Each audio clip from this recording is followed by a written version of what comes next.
The last sound I made before losing my voice was a scream. Metal twisted, glass shattered, and then darkness swallowed everything whole. When I woke up in the hospital 3 days later, my throat felt like I'd swallowed razor blades, and my sister Amelia's face hovered above mine, wet with tears. I'm Savannah, and this is how I learned that silence can be both a prison and a weapon. Don't try to speak, Amelia whispered, stroking my hair. The doctors said your vocal cords were severely damaged in the crash. They're not sure when or if you'll be able to talk again. I wanted to ask about the other driver, the one who ran the red light and T-boned my car. I wanted to know if my art students had been told why their teacher wouldn't be coming back. Instead, I could only blink and squeeze Amelia's hand. Her husband Hector appeared in the doorway, all concerned smiles and gentle gestures. Hey sis, don't worry about anything. We'll take care of everything until you're back on your feet. I should have noticed the gleam in his eyes when he said everything. The next few weeks passed in a blur of discharge papers, physical therapy appointments, and settling into my own home with my sister and brother-in-law as my self-appointed caretakers. At first, their help seemed like a blessing. Amelia managed my medications, Hector handled the insurance paperwork, and I focused on healing. But then things started changing. Savannah, honey, you shouldn't strain yourself with the bills, Amelia said one morning, snatching my laptop away. Hector and I will handle all that. Just rest. I tried to protest via the notepad I carried everywhere, but she'd already turned away. That afternoon, I noticed my credit card missing from my wallet.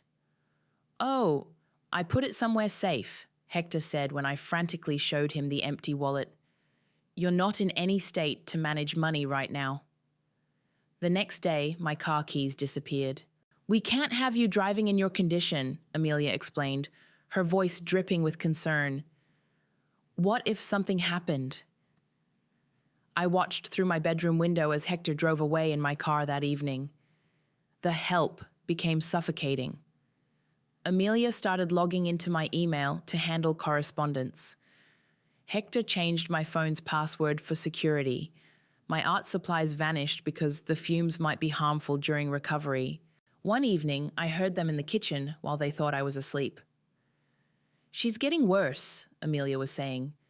Did you see how she just stared at the wall during dinner? And those drawings she keeps making, they're disturbing. I know, Hector replied. The accident must have affected her mentally.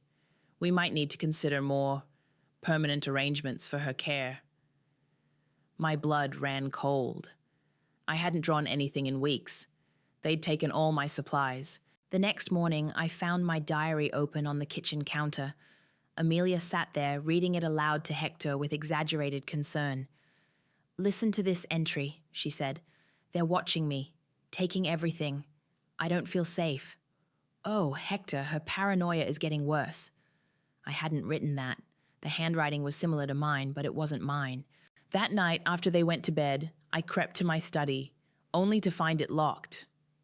Through the keyhole, I could see my laptop glowing, Hector's silhouette hunched over it. My hands shook as I returned to my room. I pulled out my old tablet from under the loose floorboard where I'd hidden it the week before, when I first noticed my possessions disappearing.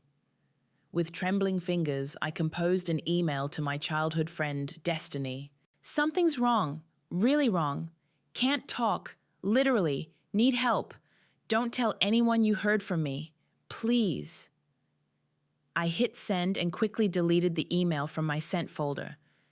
As I slid the tablet back into its hiding place, I heard footsteps in the hallway. Amelia's voice drifted through the door. Poor thing. Did you hear her moving around? The sleepwalking is getting worse. Good thing we're here to watch over her. I lay in bed, my heart pounding, as their footsteps faded away. In the darkness, I touched my throat, feeling the scars from the accident. I couldn't speak, but I could still think, still plan, still fight. My sister and her husband thought my silence made me helpless. They were wrong. They'd learned that sometimes the quietest person in the room is the most dangerous. I just had to wait for Destiny to reply. Destiny's reply came at 3 a.m. Give me 24 hours. Don't trust them. Delete this. I started documenting everything. My phone became my silent witness, recording conversations when they thought I was napping. The first recording caught Hector in my study, shuffling papers. The power of attorney forms look good, he muttered to himself.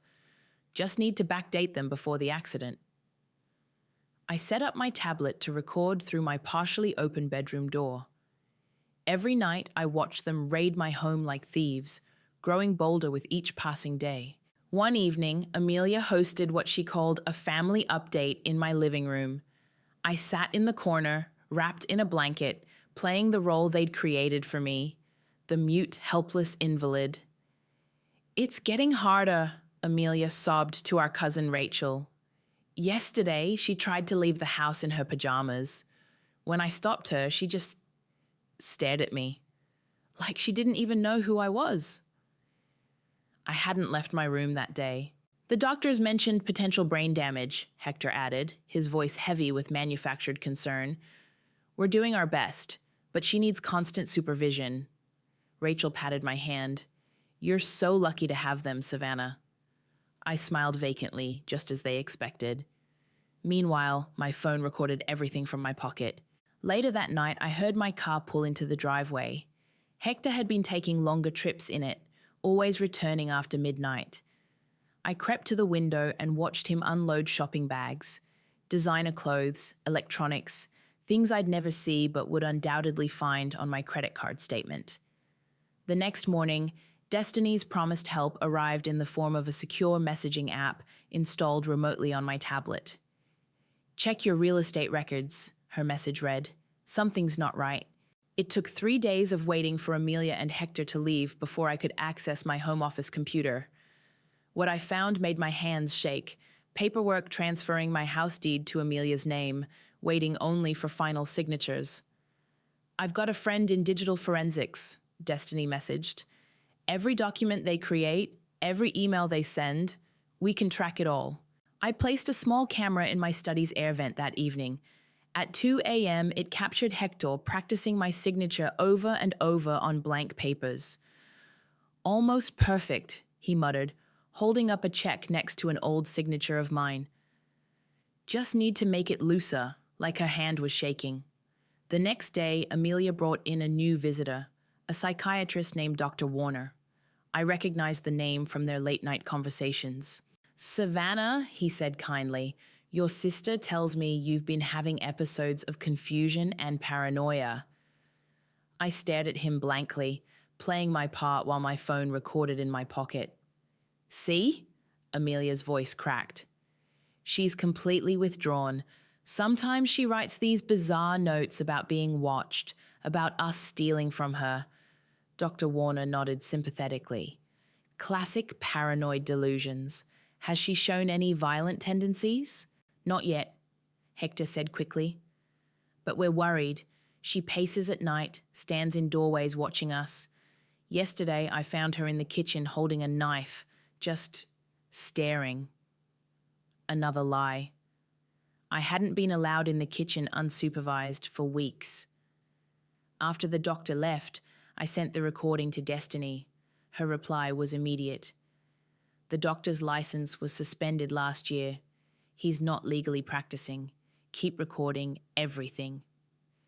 That night, I heard Amelia on the phone in the garden. Mom, you need to trust us, she hissed. Savannah's not well. When you come for the intervention next week, you'll see. We're doing this for her own good. I slipped back to my room, heart pounding. An intervention. They were making their move.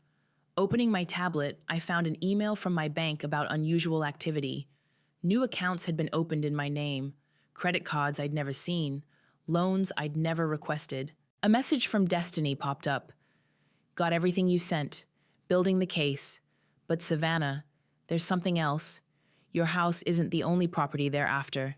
They've been inquiring about your lake cottage, too. The lake cottage. My sanctuary, inherited from our grandmother. The one place Amelia had always envied. I looked around my bedroom, once my safe space, now my prison. On my dresser sat the family photo from last Christmas, before the accident, before the masks came off. Amelia's smile seemed different now, more predatory than loving. They thought they had me trapped. But in 1 week, at their precious intervention, they'd learned just how wrong they were. I just had to stay silent a little longer. "These vitamins will help with your recovery," Amelia said, tipping 2 blue pills into my palm at breakfast. Her smile didn't reach her eyes. The doctor prescribed them specially. The same doctor who wasn't licensed to practice. I pretended to swallow them, hiding them under my tongue until I could reach the bathroom. The growing collection in my hidden makeup bag would be evidence soon enough. Amelia drew the curtains, plunging the living room into artificial dusk. "The light hurts your eyes, remember?" I didn't remember, because it wasn't true. But I nodded docilely, watching her through lowered lashes as she texted someone. "The medication should start working soon," she whispered into her phone later that evening. "She's getting more confused every day. Perfect timing for next week." I kept playing their game, acting increasingly disoriented. When Hector spoke to me, I'd stare at the wall behind him. During meals, I'd hold my fork wrong. Small things that fed their narrative of my declining mental state. The doorbell rang on Thursday afternoon. Through the window, I recognized Destiny's car. "I'm sorry, but Savannah isn't up for visitors," Hector said, blocking the doorway. "She's having one of her bad days. She can't even recognize faces anymore." "I'm her oldest friend," Destiny pressed. "Just 5 minutes?" "It would only upset her," Amelia chimed in, appearing beside her husband. "Yesterday, she thought I was an intruder in her own house. We had to calm her down for hours." I watched from the stairs, my hands clenching the railing. Destiny's eyes met mine briefly over Hector's shoulder. I let my face show recognition, just for a second. "Well, if you think it's best," Destiny said, her voice carefully neutral. "But could I at least leave these photos we found from college, for when she's better?" Amelia took the envelope reluctantly. "That's thoughtful. We'll show them to her when she's more stable." Before leaving, Destiny called out, "I love you, Savannah. Get well soon." I waited until midnight to retrieve the envelope from the trash where Amelia had tossed it. Inside, along with old photos, was a note. "Evidence secured. Lawyer ready. Hold on." The next morning, Amelia found me staring at my reflection in the hallway mirror. "Oh, sweetie," she cooed, leading me away. "Let's not get upset again. Remember what happened last time?" There had been no last time, but I let her guide me to the couch like a child. As she tucked a blanket around me, her phone buzzed. The screen lit up with a message I glimpsed before she snatched it away. "Facility confirmed. After the intervention, we can have her admitted within hours." That night, I heard them in the kitchen. "Everything's set," Hector said. "The lawyer has the guardianship papers ready. Once your mother and sisters sign as witnesses that she's incompetent, what about that friend of hers, Destiny? She's not family. Her opinion doesn't matter legally. Besides, look how easily we convinced her today." I crept closer to hear better. "The facility seems nice enough," Amelia continued.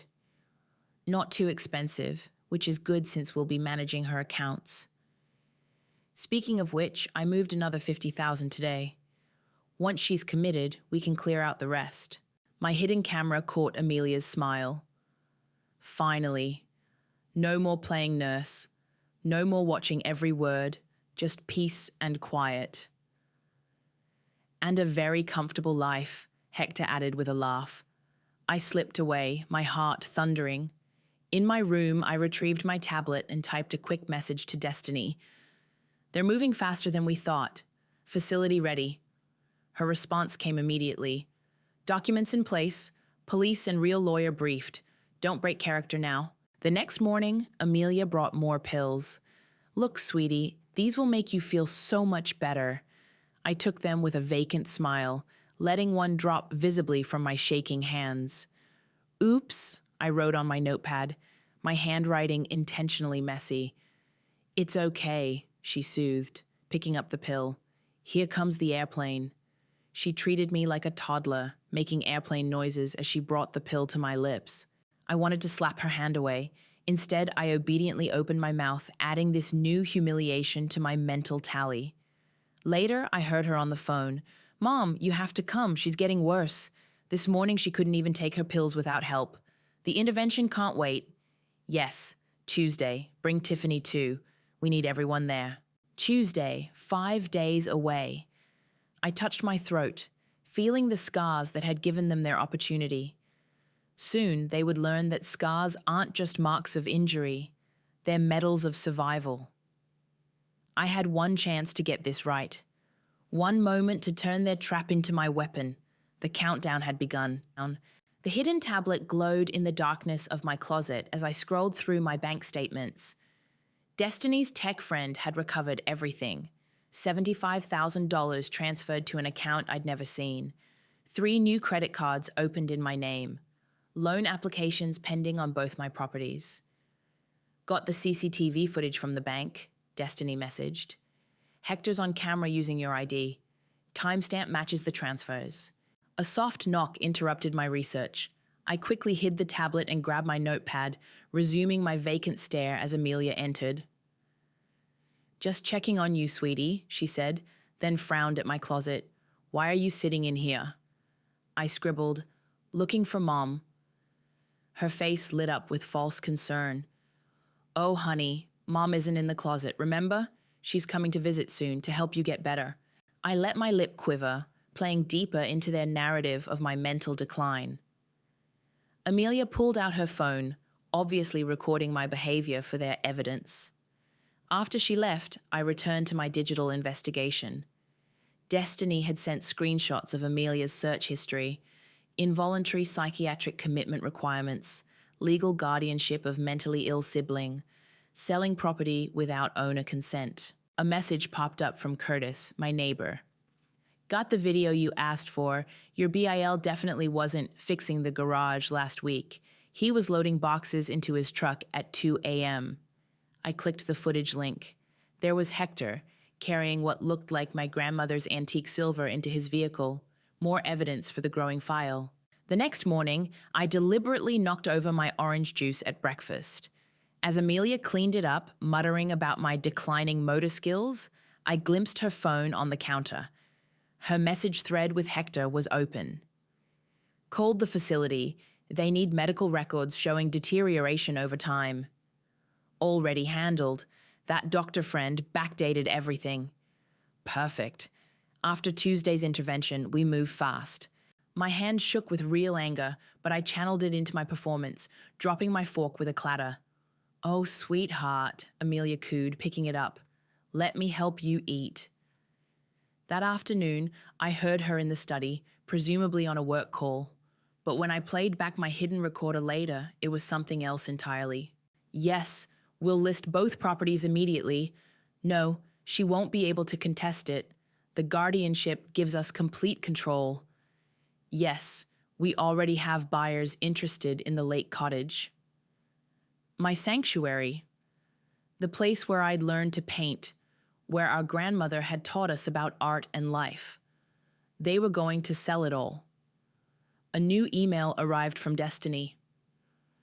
"Your medical records from the accident. The doctors cleared you mentally. No cognitive damage. We have their sworn statements." I clicked through the attachments. My throat might have been damaged, but my mind was certified sound. Another piece of evidence against their fabricated narrative. That night, unable to sleep, I heard movement downstairs. Following the sound, I found Hector in my study again, methodically photographing documents. "Almost done," he whispered into his phone. "Just need to copy these deed papers." "Yeah, the lawyer says once she's committed, it's basically a blank check." I recorded everything, my hands steady now with cold fury. The next morning, Amelia left her laptop open while she took a shower. I quickly searched her email, finding dozens of messages to real estate agents, banks, and their fraudulent doctor. Each one a new betrayal, each one more evidence. "Got everything?" Destiny messaged. "Almost," I replied. "Just need..." Footsteps. I quickly closed the laptop and grabbed my notepad, drawing nonsensical spirals as Amelia returned. "What are you doing at my computer?" she asked sharply. I showed her my drawing, random circles and lines. "Oh," her voice softened with manufactured pity. "Are you trying to draw again? Here, let's get you back to your room." As she led me away, her phone buzzed. A message preview flashed. "Tuesday, 2 p.m. Everyone confirmed for the intervention. Facility standing by." I squeezed my notepad, maintaining my vacant expression while my mind raced. 4 days left. The evidence was mounting, but I needed one final piece, proof of their ultimate plan.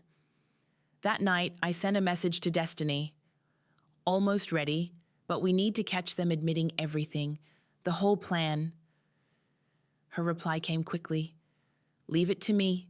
I've got an idea that'll make them confess everything." I stared at the message, my throat aching with unspoken words.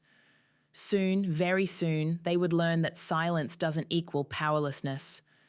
The stage was almost set. Tuesday arrived with the weight of an executioner's axe. I sat in my living room, surrounded by concerned faces. Mom, Tiffany, Randall, the family lawyer, 2 cousins, and even my old art teacher. All summoned by Amelia's tales of my deteriorating condition. "Thank you all for coming," Amelia began, her voice trembling perfectly. "This is so hard, but we have to do something. Savannah needs help beyond what we can provide." I kept my eyes unfocused, playing the role they expected while my phone recorded everything from my pocket. "Show them the journals," Hector prompted gently. Amelia pulled out a stack of notebooks, my old journals, now filled with their forged entries. "These are from the past few months," she said, opening to a marked page. "Listen to this. The shadows are stealing my words. They come at night, wearing my sister's face." Mom gasped. I watched a tear roll down her cheek. "There's more," Hector added, pulling out a folder. "Medical evaluations, incident reports. Last week, she tried to mail all her credit cards to someone named the King of Tuesday." Another lie. Another piece of manufactured evidence. "Oh, God," Tiffany whispered. "I had no idea it was this bad." Randall cleared his throat.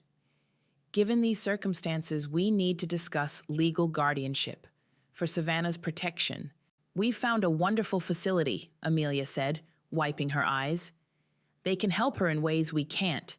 The doctors there specialize in cases like this." The room felt heavy with grief built on lies. I watched Mom examine the journals, saw her shoulders shake with sobs. "Savannah, honey," she said, kneeling before me, "can you understand what we're saying? We want to help you get better." I blinked slowly, letting drool collect at the corner of my mouth, a trick I'd practiced for this moment. "See?" Hector gestured. "These episodes are getting more frequent. Sometimes she just stares for hours." The front door opened. Destiny walked in, right on schedule. "What is she doing here?" Amelia stood, flustered. "This is a private family matter." "I invited her," Mom said. "She's known Savannah longest. She should have a say." Perfect. Everything was falling into place. "Well, since you're here," Hector recovered smoothly, "maybe you can help us make Savannah understand. The facility has an excellent art therapy program." "Art therapy?" Destiny asked innocently. "I thought you said she couldn't even hold a pencil anymore." Amelia shot Hector a warning look. "Her condition fluctuates." "Show them the video," Hector said quickly, pulling out his phone. From last week's episode. The room watched as a shaky video showed me wandering the hallway at night, muttering, but Destiny was ready. "Interesting," she said. "What date was that?" "Last Tuesday around midnight," Hector replied. "Really? Because last Tuesday at midnight, Savannah was in her room. I have proof." The room went silent.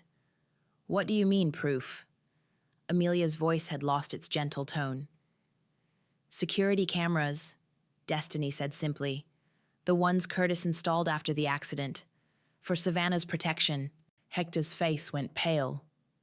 What cameras? The ones that caught you forging checks at 2 a.m., I whispered. The room exploded in gasps. My voice, though raspy, cut through the silence like a blade. Savannah? Mom's eyes widened. You can talk?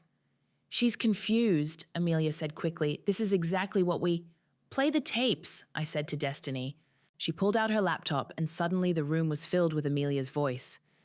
Once she's committed, we sell everything. The house, the cottage, all of it. Then Hector's. The fake doctor's paperwork is perfect. No one will question it. Stop that! Amelia lunged for the laptop, but Curtis stepped in from the hallway, blocking her path. There's more, I said, my voice stronger now. Much more. Randall stood up, his lawyer's demeanor shifting from concern to cold professionalism. I think we need to discuss the numerous felonies I've just witnessed evidence of. You don't understand, Amelia pleaded. She needs help. She's not well. The only thing I need, I said, standing up, is my sister to explain why she tried to steal my life. Mom moved away from Amelia, her face hardening as realization dawned.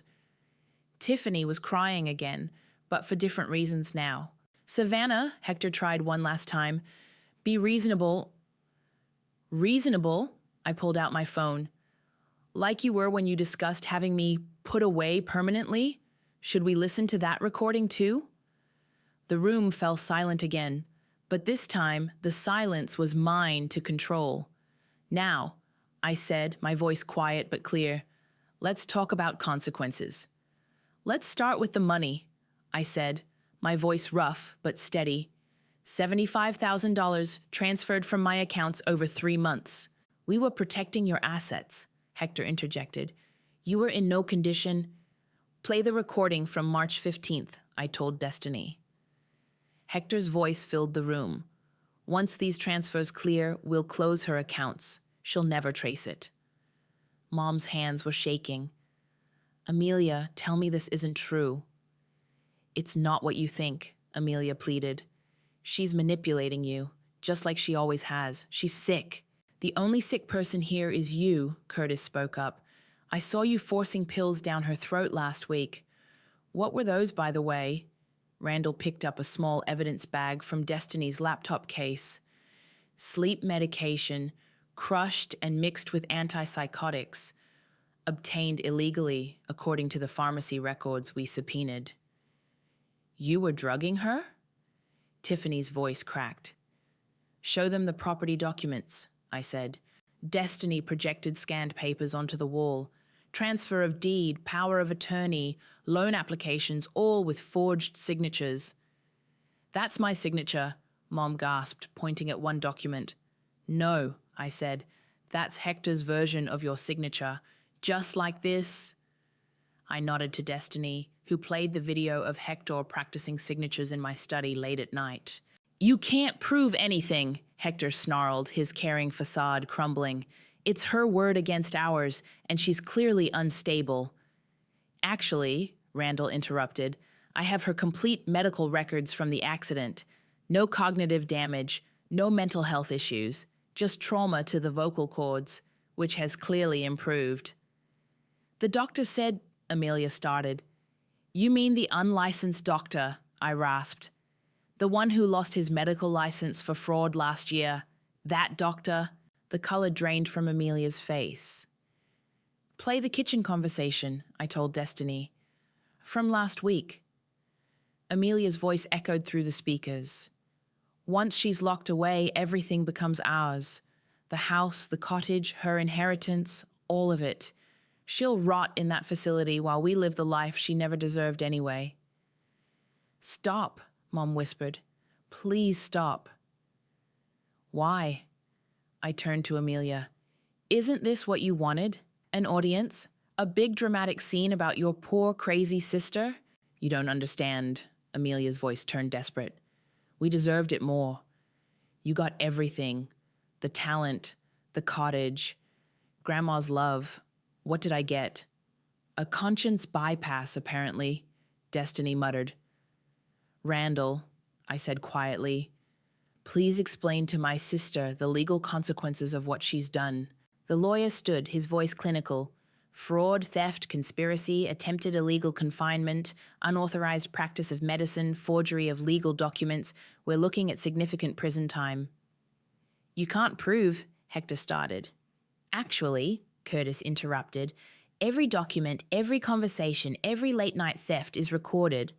I'm a security specialist, remember? Those cameras you never found? They caught everything. Hector lunged for the door, but two police officers stepped in from the hallway where they'd been waiting. Perfect timing, Destiny said. Officers, I believe you have some warrants to serve. This is ridiculous, Amelia shrieked as an officer approached her. Mom, you can't let them do this. I'm your daughter. So am I said softly. The daughter you were willing to drug into submission and lock away forever. The officers began reading them their rights. Amelia struggled, screaming about family loyalty and misunderstandings. Hector went quietly, his lawyer mask finally settling into something closer to his true face. Cold, calculating, defeated. The evidence files, I told Randall, pulling out a flash drive. Bank records, videos, audio recordings, forged documents, illegal prescriptions. Everything you need for prosecution. Mom collapsed onto the couch, her face buried in her hands. Tiffany sat beside her, both of them shaking. Savannah. Mom looked up, her eyes red. How long? How long were they? 3 months, I said. Since the accident. They thought my silence made me powerless. They were wrong. As the officers led Amelia and Hector away, my sister turned back one last time. I hate you, she spat. I've always hated you. I know, I replied, my voice clear and strong. That's why you lost. The door closed behind them, and suddenly the room felt lighter, as if a poisonous fog had finally cleared. Well, Destiny said, closing her laptop, I'd say that went exactly as planned. I touched my throat, feeling the scars that had started all this. My voice was returning stronger every day, but I'd learned something valuable in my silence. Sometimes the quietest person in the room is the one you should fear most. The nightmare was over. Now the healing could begin. The aftermath hit like a tsunami. As police officers swept through my house collecting evidence, Mom sat at the kitchen table, staring at her coffee as if it held answers. 2 credit cards in your name, Randall said, reviewing documents. 3 loan applications and... He paused, frowning at his tablet. They even tried to refinance the lake cottage last week. Using my power of attorney, Mom whispered, they forged my signature to verify their authority. Destiny brought in a box from the garage. Found these hidden behind the water heater. Your grandmother's silver, Savannah. There's more, Curtis added from the doorway. Security footage shows them moving boxes to a storage unit across town. Police are heading there now. My phone buzzed with a text from the fraud department at my bank. They'd frozen all suspicious transactions and would reverse the transfers Hector had made. I should have seen it, Mom said suddenly, her voice breaking. All those times Amelia called about your episodes, I should have come sooner. They were convincing, Tiffany added. The way they had an explanation for everything, the doctor's reports, the journals. Speaking of that doctor, Randall interjected, he's been arrested too. Turns out you weren't his first victim. He's been helping families commit insurance fraud for years. A detective entered with more questions. Yes, I wanted to press charges. Yes, I had copies of everything. No, I wasn't interested in a settlement. They're requesting a plea deal, the detective said, claiming it was all for your own good. My own good? My laugh came out harsh. Play them the recording of Amelia discussing which facility would be cheapest to store me in. Mom flinched at my words. There's something else, Randall said carefully. We found evidence they've done this before. 3 years ago, to an elderly uncle. He died in a nursing home while they drained his accounts. The room went silent. Even in my darkest suspicions, I hadn't imagined this depth of evil. The DA is pushing for maximum sentences, the detective added. With the evidence we have, they're looking at significant prison time. Tiffany started crying again. I keep thinking about Christmas, how they sat there planning this while we opened presents. They won't be celebrating Christmas at home for a long time, Curtis said grimly. A forensic accountant arrived with preliminary findings. Beyond the money they'd stolen from me, they'd racked up over $100,000 in fraudulent charges. The Lake Cottage had been days away from being remortgaged without my knowledge. We found these too, the accountant said, spreading out papers. Plans for after your institutionalization. They were going to sell everything within weeks. My hands shook as I looked at their detailed timeline, my life reduced to asset columns and profit margins. Savannah, Mom touched my arm, where will you stay tonight? This house is a crime scene, the detective finished. We'll need a few days to process everything. She's staying with me, Destiny said firmly. My guest room's already set up. As we packed some essentials, I found more evidence of their betrayal.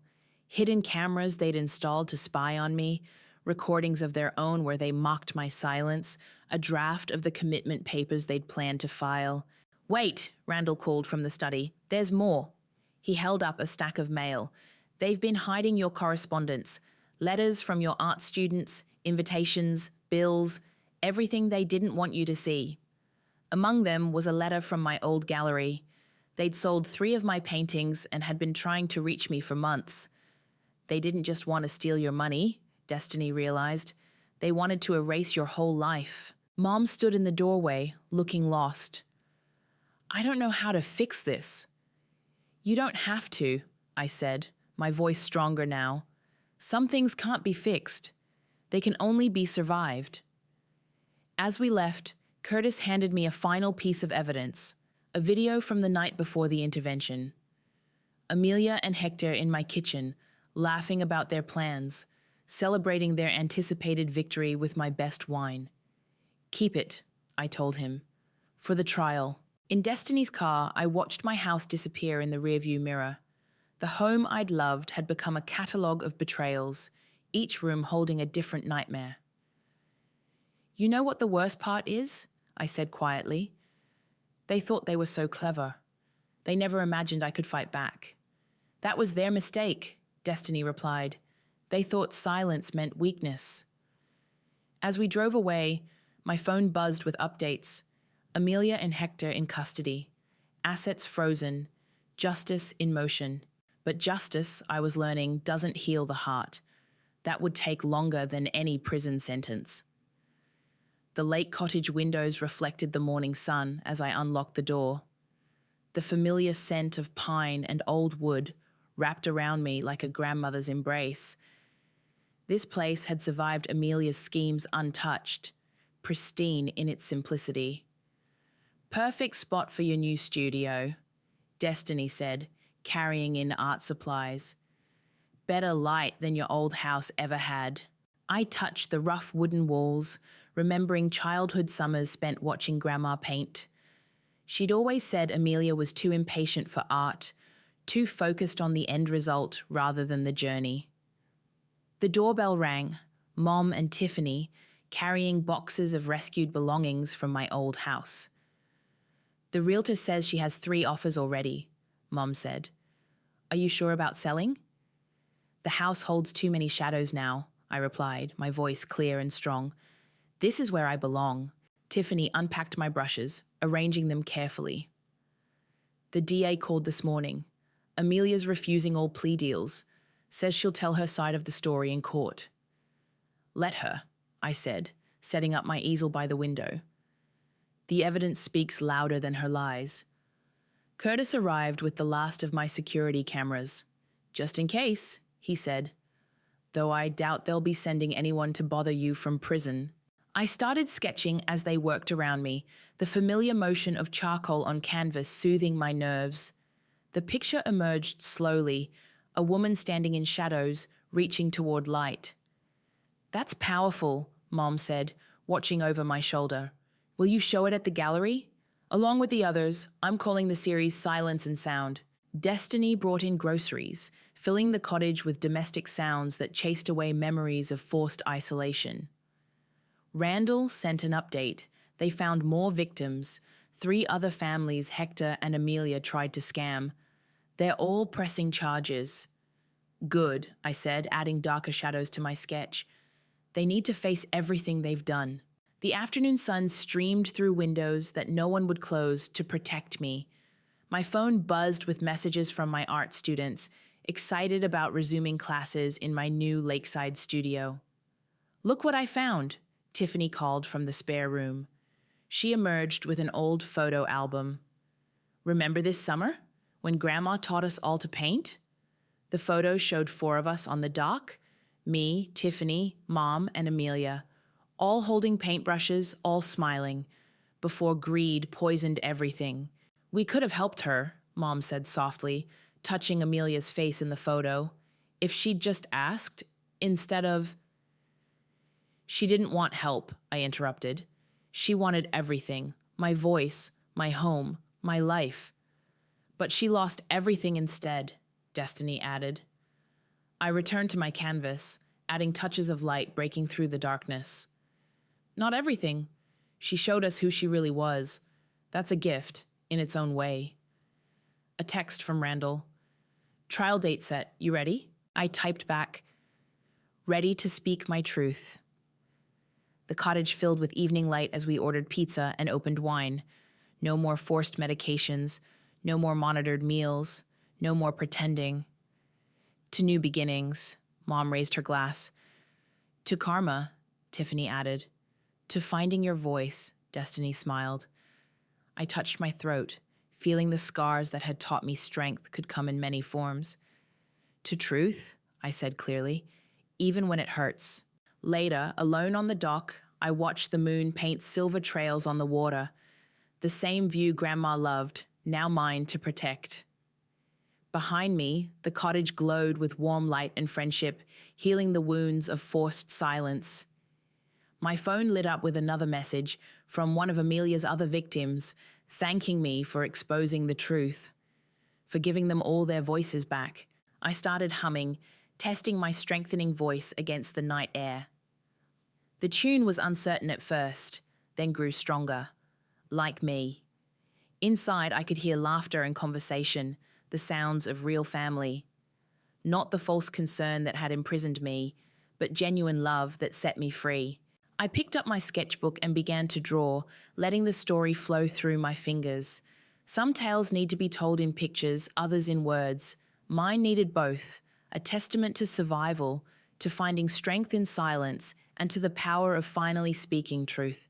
The night was full of possibility, and I was finally free to embrace it all.